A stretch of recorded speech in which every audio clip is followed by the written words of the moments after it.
यह सेशन सभी देवी माँ के उपासकों के लिए मेरी तरफ से एक गिफ्ट है, ताकि आप माँ का अनुभव कर पाएं, स्वयं को उनके और करीब महसूस कर पाएं। मैं आज 2 पावरफुल टूल्स रिवील करूँगा। पहला, जिससे आप अभी इसी सेशन के मध्य में माँ को अपने करीब महसूस कर पाएंगे, और दूसरा जो मैं अंत में बताऊँगा, देवी कुंडलिनी को जागृत करने के लिए, जो पूरी तरह से सुरक्षित है और कोई भी कर सकता है। ये सेशन सभी उपासकों के लिए है जो माँ को अनुभव करना चाहते हैं, जो मानते तो हैं कि माँ उनके साथ है, लेकिन अपने इस भरोसे को और सशक्त करना चाहते हैं अनुभव और ज्ञान से। तो इस अध्याय को शुरू करते हैं। शिव और शक्ति दोनों एक ही तत्व हैं, बस एम्फेसिस का डिफरेंस है। उसी एक तत्व के 2 एस्पेक्ट्स हैं, स्टैटिक और डायनामिक। जैसे गंगा पानी है, वो पानी बनारस में बह रहा है, बहाव उसका स्वभाव है। तो वो जो पानी है, हम शिव के उपासक उस पर एम्फेसिस देते हैं, और शक्ति उपासक उसके बहाव पर। पानी स्टैटिक है और बहाव डायनामिक। बस वैसे ही शिव और शक्ति हैं। यह संसार शक्ति हैं, उस निश्चल चेतना का सक्रिय रूप। आपको समझना होगा कि देवी माँ को अगर आप सच में देखना चाहते हैं, उनसे मिलना चाहते हैं, तो आपको नाम और रूप से ऊपर उठना होगा। वो देवी ना तो स्त्री है और ना साड़ी पहनती है, ना उनके बड़े बड़े बाल हैं। इनफैक्ट तांत्रिक और जितने भी प्राचीन भारत के विग्रह पाए गए हैं, उनमें तो साड़ी है भी नहीं। उसमें उनका पूरा रूप ही अलग है, बिल्कुल अलग उन कैलेंडर्स और टीवी सीरियल्स के चित्रों से। तो इस विचारधारा से ऊपर उठ जाएं कि उनका एक सीमित आकार है। वो शक्ति हैं, कोई आकार, कोई रूप उन्हें सीमित नहीं करता है। वो कोई भी आकार ले सकती हैं, जैसे मैग्नेटिक एनर्जी या ग्रेविटेशनल फोर्स। क्या इनका कोई आकार है? उसी तरह उन देवी का कोई आकार नहीं होता। हाँ, द्वैत विधि में शुरू में हम उन्हें एक आकार दे देते हैं, और ये करने के कई सारे कारण हैं। एक तो यह कि भक्ति भाव लाना सरल हो जाता है। अपनी अपनी माताओं से हम सबको बहुत अधिक प्रेम होता है, इसीलिए अगर अपनी माँ की तरह हम उन्हें देखते हैं, तो ये डिवोशन, ये भक्ति डेवलप करना आसान हो जाता है। और हमारे ऋषियों ने उनका इस तरह से चित्रण किया है कि वह चित्रण अगर उस पर ध्यान किया जाए तो एक सर्टन स्टेट इंड्यूस करता है हमारे भीतर, और ये एक यंत्र की तरह फंक्शन करता है, एक डिवाइस की तरह। मगर ये आकार और रूप केवल माध्यम है उस निराकार शक्ति तक पहुंचने के। हम अगर देवी को इन्हीं में सीमित कर देते हैं, तो ये हमारा अज्ञान है। ये मैंने 2 साल पहले एक सेशन में विस्तार से समझाया था इस वाले में। खैर, तो जो ओरिजिनल तंत्र हैं, उनके अनुसार शक्ति यह संसार बनने से पहले प्राण बनी। प्राण यानी लाइफ फोर्स, और ये लाइफ फोर्स इस संसार के हर एक चीज में निहित है। आप ध्यान दें, पेड़ निरंतर मिट्टी से पानी और न्यूट्रिएंट्स एब्जॉर्व कर रहे हैं, सनलाइट एब्जॉर्व कर रहे हैं, हवा से कार्बन डाइऑक्साइड एब्जॉर्व कर रहे हैं। ये सारे प्रोसेसेस जो उनके अंदर घटित हो रहा है, वो कैसे हो रहा है? उनके अंदर एक लाइफ फोर्स है। इसी लाइफ फोर्स को हम प्राण कहते हैं। इवन जो इनएनिमेट, सीमिंगली लाइफलेस ऑब्जेक्ट्स हैं, जैसे पत्थर या मेटल्स, उसमें भी ये प्राण है। सोडियम एक मेटल है, उसे अगर पानी में फेंक दो तो एक्सप्लोजन होता है, बहुत अधिक मात्रा में गर्मी प्रोड्यूस होती है, और हाइड्रोजन गैस। तो ये सब होने के लिए उसके अंदर एक एनर्जी कंटेंट होना आवश्यक है, और उसी लाइफ फोर्स को प्राण कहते हैं। हर एक एटम अपने अंदर एटॉमिक एनर्जी कैरी करता है। अगर हम और सूक्ष्म जाएं, तो ना सिर्फ वो एनर्जी कैरी करता है, मगर वो एनर्जी ही है। हर एक चीज़ जो हम देखते हैं अपने आसपास, वो एनर्जी का ही सॉलिडिफिकेशन है और ये साइंटिफिकली प्रूवन है। आइंस्टाइन का famous formula E=mc²। In a nutshell, शक्ति संसार बनने से पहले प्राण बने। आपके अंदर भी इसी प्राण का एक छोटा रूप है जिसे प्राण कुंडलिनी कहते हैं। यही एनर्जी आपके तमाम शारीरिक गतिविधियों को नियंत्रित करती है। आप सांस लेते हैं, आपका लंग्स मूव होता है, डायफ्राम के मसल्स मूव होते हैं, एब्डोमिनल मसल्स मूव होते हैं। ये सब यही प्राण शक्ति कर रही है। आपका डाइजेस्टिव प्रोसेस, हार्ट का ब्लड पंप करना, नर्व्स का इंफॉर्मेशन ब्रेन तक ले जाना, इन सब गतिविधियों के पीछे एक लाइफ फोर्स है और जिसका सेंटर है प्राण कुंडलिनी। कुंडलिनी शक्ति भी 3 तरह की होती है: प्राण कुंडलिनी, चित्त कुंडलिनी और परा कुंडलिनी।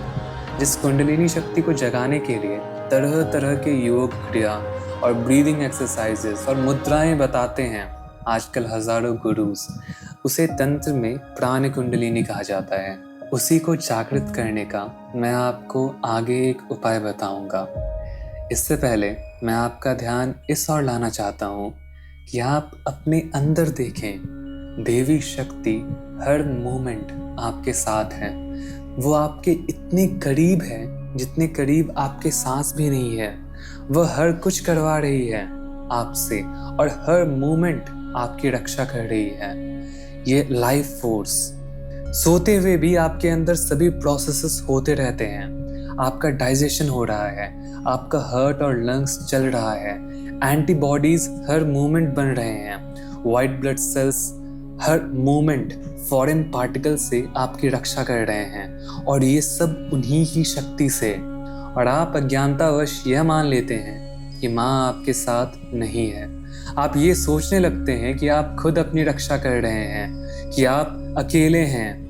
जब तक आप एनलाइटेंड नहीं हैं, जब तक आप द्वैत भावना से इस संसार को देख रहे हैं, तब तक ये बात समझ लो कि देवी हर समय आपके साथ है।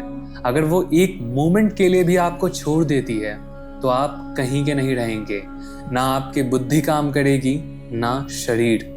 तो इस चीज का, इस फैक्ट का एहसास करें।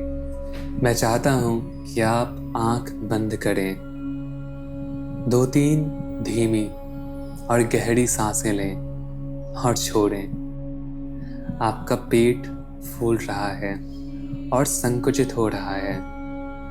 उस लाइफ फोर्स को महसूस करिए जो इस गतिविधि के पीछे है, जो शक्ति दे रही है इस क्रिया को। यही शक्ति आपके बाहर है जो हवा को आप तक बहा के ला रही है और इस प्राण शक्ति को आप अपने अंदर भर रहे हैं, नाक से बाहर और अंदर। पिंड और ब्रह्मांड, इनका सबस्ट्रैटम एक ही शक्ति है। धीरे से अपने हाथ की हथेली को अपनी छाती की बाईं ओर रखें जहां आपका दिल स्थित है। अपने दिल की धड़कन को महसूस करने के लिए अपने हाथ से हल्का दबाव डालें। शांत हो जाएं, कुछ गहरी सांस लें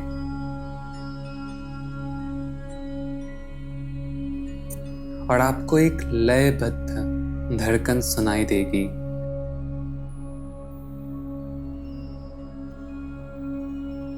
यह निवास स्थल है प्राण का। महसूस करें देवी शक्ति को जो हर मोमेंट आपके हृदय में है। अब अपना ध्यान इस विचार पे लाएं कि ये वीडियो, ये विचार आप तक पहुंचा कैसे। यह ज्ञान जो आपके लिए इतना आवश्यक था, आप चाहते तो इसे इग्नोर कर देते इस वीडियो को, लेकिन आपने किसी कारण नहीं किया। इसे आप तक लाने वाली उस एनर्जी, उस मार्गदर्शक शक्ति पे ध्यान करें जो आपको उस तक ले जाती है जिसकी आपको आवश्यकता है या चाहत है। बस उन शक्ति के प्रति अवेयर रहें, उन पर ध्यान लगाएं और बाकी सब कुछ को जाने दें। अब आंखें खोलें।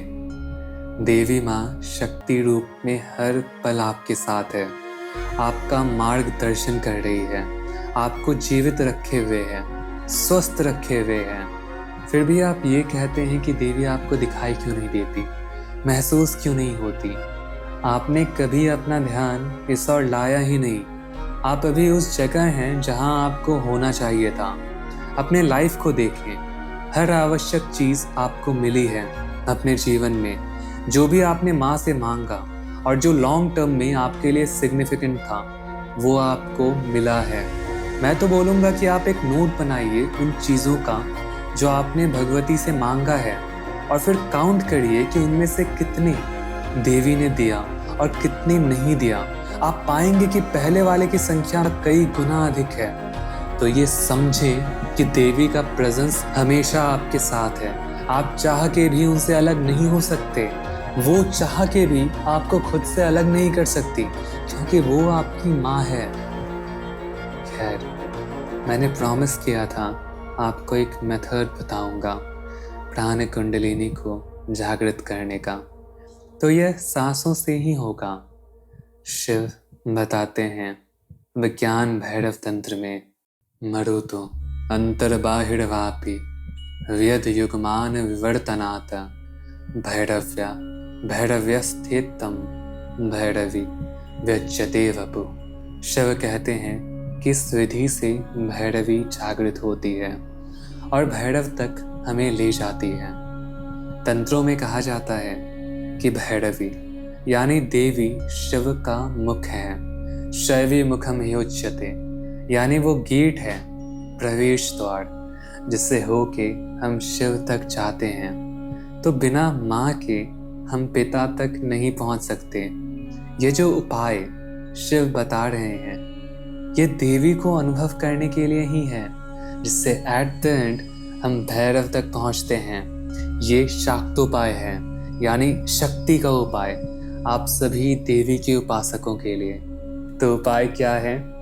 मैं श्लोक का हिंदी में अनुवाद करता हूँ। हे भैरवी, अपनी जागरूकता को, अपने ध्यान को आंतरिक और बाह्य श्वास के अंत में 2 शून्यों पर केंद्रित करने से भैरवी के माध्यम से भैरव का गौरवशाली रूप प्रकट होता है। मैं समझाता हूँ।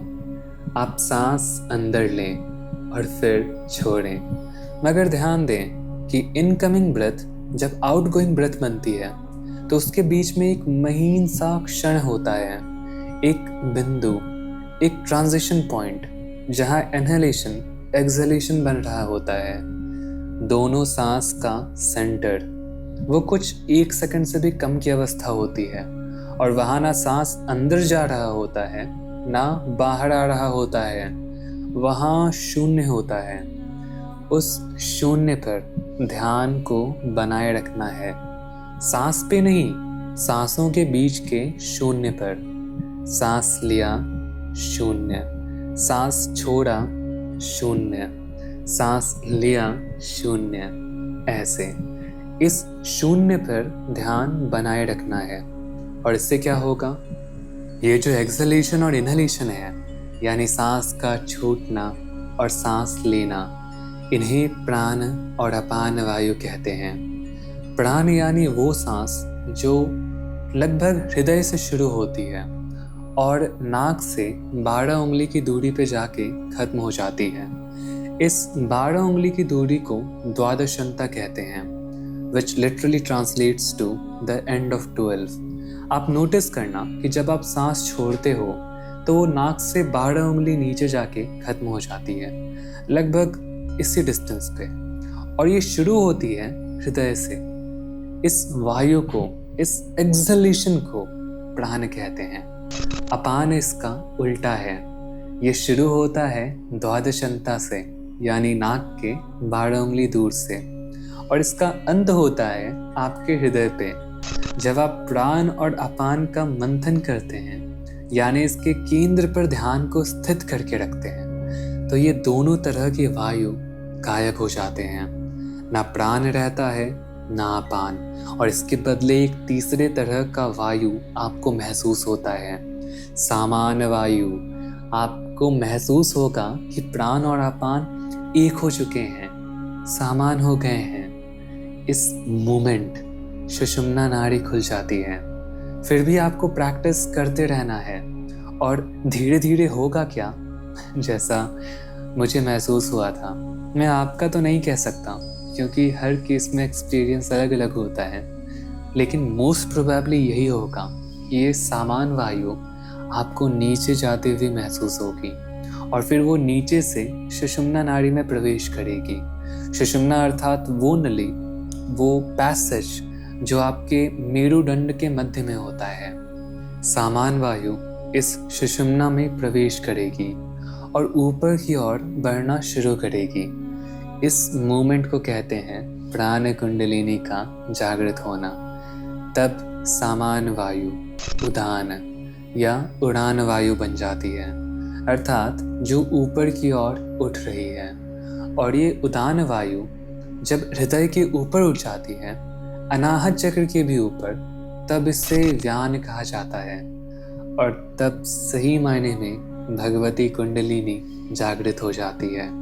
आपको भैरवी का साक्षात आभास होता है और संग भैरव का भी। यह प्रोसेस आपको अंतर्मुखी कर देता है और आप खेचरी मुद्रा में स्थापित हो जाते हैं। खेचरी मुद्रा बाय द वे वो नहीं है जिसमें जीव को अंदर की ओर घुमाया जाता है, नहीं। वास्तविक खेचरी मुद्रा वो है जब हम खेचरी शक्ति में स्थापित हो जाते हैं। अभी हम भूचरी शक्ति में हैं। खेचरी, घोचरी, भूचरी और दिक्षरी, इन सारी शक्तियों के बारे में मैंने अपने बुक थ्रेड्स ऑफ ट्रांसेंडेंस में संक्षिप्त में समझाया है और मेथड्स भी बताए हैं खेचरी मुद्रा में स्थापित होने के। वो किताब शिव सूत्र पे कमेंट्री है और अब पब्लिश्ड हो चुकी है, आप चाहो तो पढ़ सकते हो। तो शक्ति कुंडलिनी को इस विधि से जागृत करने में समय लगेगा, कम से कम 100 घंटे तो करें तो आपको असर दिखना शुरू हो जाएगा। अगर हर दिन 1 घंटे करते हैं तो 100 दिन में, और 1000 घंटे इसका अभ्यास करने से, पूरे दिल से और श्रद्धा के साथ अगर आप 1000 घंटे इसका अभ्यास करते हैं तो यह निश्चित ही सिद्ध हो जाएगा और आपको भैरवी का अनुभव होगा। तो प्रैक्टिकल अभी से शुरू करते हैं। अगर आप नहीं करते हैं, बस देख के चले जाते हैं, तो आपका 15-20 मिनट बेकार हो जाएगा और मेरे कुछ घंटे जो इस सेशन को रिकॉर्ड करने और एडिट करने में गए। तो इस उपदेश रूपी बीज को ग्रहण करें और बो दें अपने हृदय में, ताकि यह परोक्ष अनुभूति रूपी वृक्ष में परिवर्तित हो जाए। आज के लिए इतना ही। ओम नमः शिवाय।